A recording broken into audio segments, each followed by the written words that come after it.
Back when I was training to become a therapist, one of my tutors specialized in working with people who had gone through serious childhood abuse.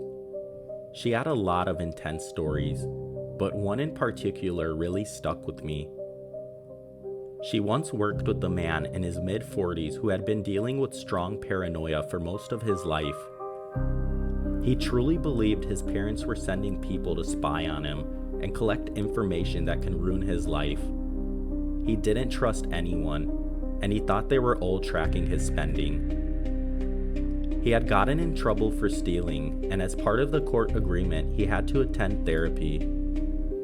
He'd been showing up regularly for about 6 weeks, and while he had his struggles, he talked about making a fresh start. He said he had a plan to finally move on from his past. He didn't give too many details, but it sounded like progress.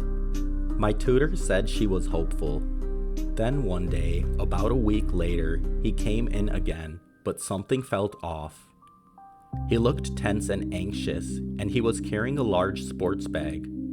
My tutor greeted him and even complimented the bag, trying to get things normal. That's when he suddenly broke down. He admitted that inside the bag was a large knife.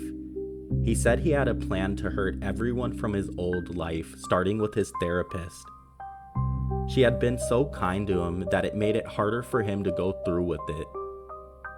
She kept calm, excused herself from the room, and quietly called the police. When they arrived, he didn't fight back or try to run. He just gave up and let them take him in. The police confirmed everything. The weapon was real, and his car outside was filled with trash bags. Later, my tutor told me that it was the only time in her career where she felt like she was in true danger. She always said the lesson she took from that day was simple. Treat every client with respect, because you never know what someone is thinking.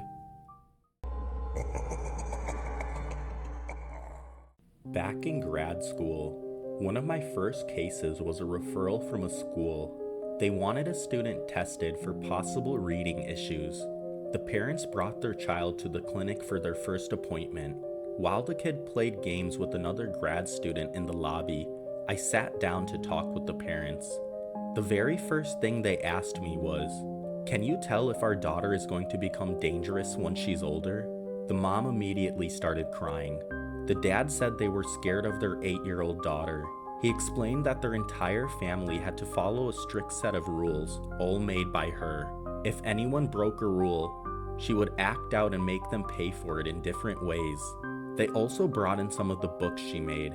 Inside were drawings and notes where she explained how she could press certain buttons to change how she felt.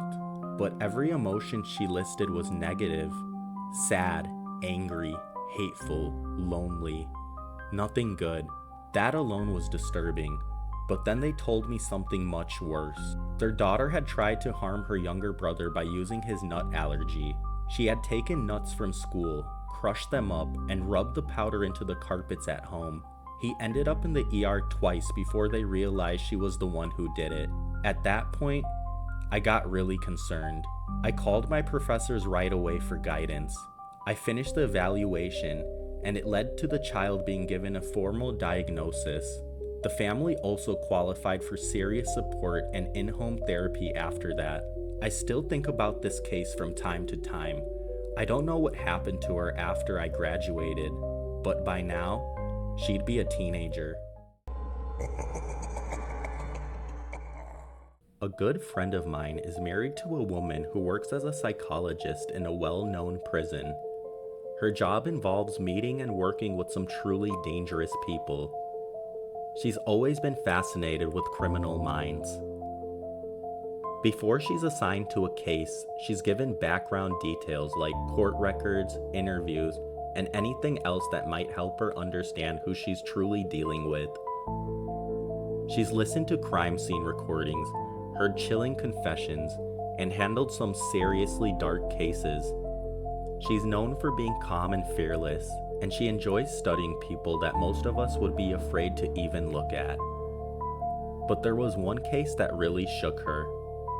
She was working with a man who she believed had a very serious history, either a repeat offender or someone who had taken lives. She couldn't share many details.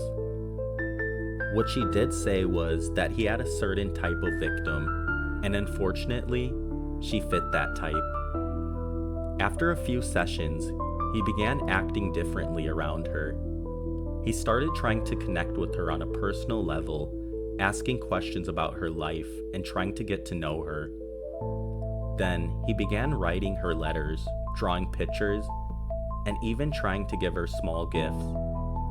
These were all things he used to do with his past victims, or at least as much as he could while behind bars. It got to the point where she no longer felt safe, even outside of work. She said she started looking over her shoulder in the grocery store and feeling nervous in her own home, even though the man was locked up in a high-security prison.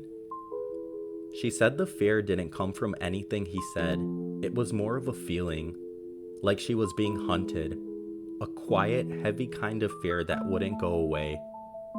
Eventually, she was pulled off from the case and given some time to talk to someone about what she went through. She was very honest about it. She said this kind of fear is just part of the job sometimes. But even though she usually talks about her clients like science projects, you could tell this one really got to her.